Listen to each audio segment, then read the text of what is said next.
Hi, my name is Melissa Trantolo, Curriculum Specialist at J.C. Clark Elementary and Middle School Academy, and this is Milan, second grade.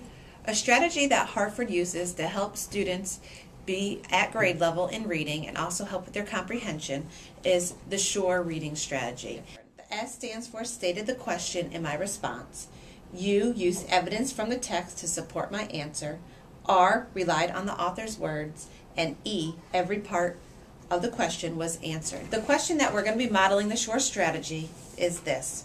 Using evidence from the text, what hardships did the freedom fighters endure in order to gain freedom and justice for all? What do I mean by a hardship? That means they walked for the people. They walked for the people, so they're gonna be in the same school. All right. So what we're doing is we're looking for evidence in the text that shows us things that the freedom fighters had to overcome in order to gain freedom and justice for all. So we're just going to do a quick picture walk of our story because we've read it before. And when you see a hardship that the freedom fighters had to endure, I want you to pull one of these little sticky notes and we're just going to stick it on the page. You see the picture of the separate schools.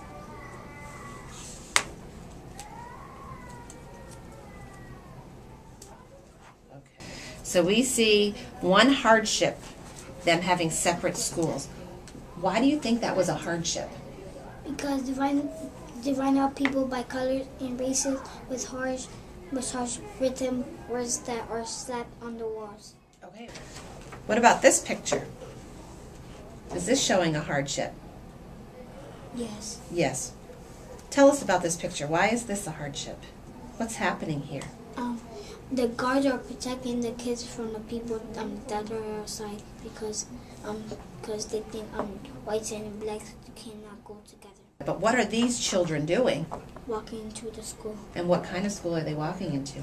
The whites. They're walking into the white school. Very good. Is this page showing a hardship? Yes. Okay, so let's tag it. All right, let's look at our next picture. What do we see here? We see a girl riding on the bus and people walking because it's unfair that whites always have to sit in the front and black people always have to sit in the back. Good. So what are these people doing? Walking on their feet. They're walking on their feet instead of riding the bus. So do you think that's a hardship? Yeah.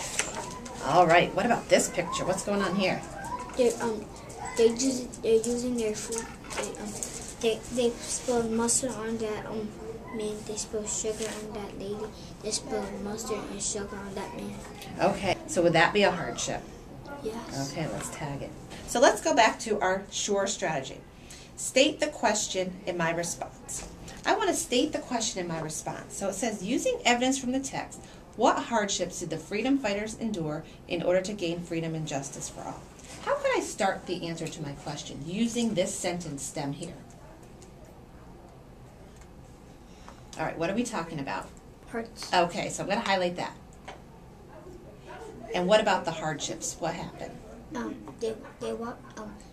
The hardships that they got. Who's they? Let's look back in our question. Who are we talking about when we say they? Freedom fighters. Okay, so I'm going to highlight the freedom fighters. Good.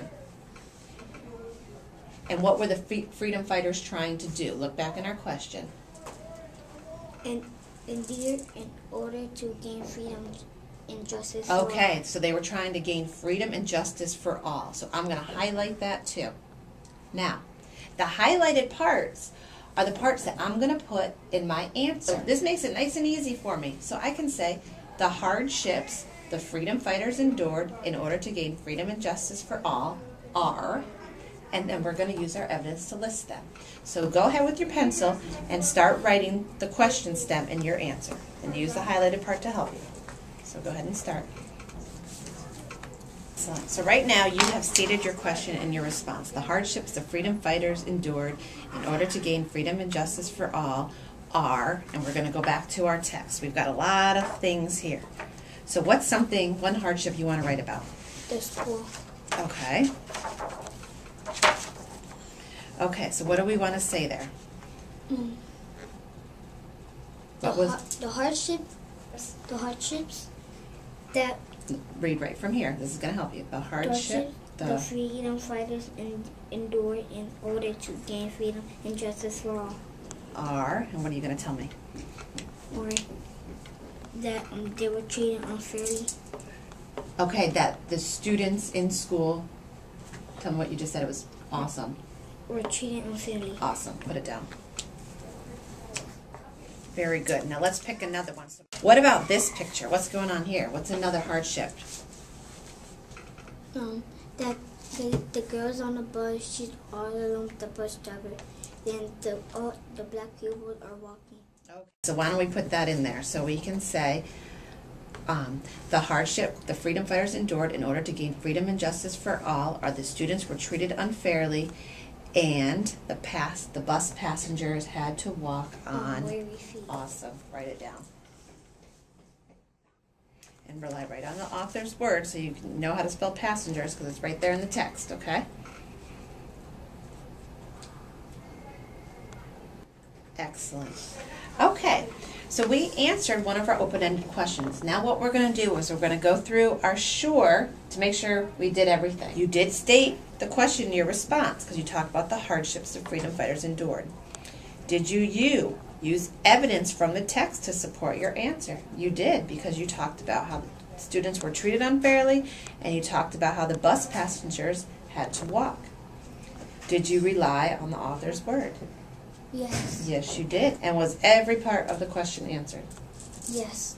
Very good. So you did an excellent job using the S.U.R.E rubric to answer an open-ended question. Good job.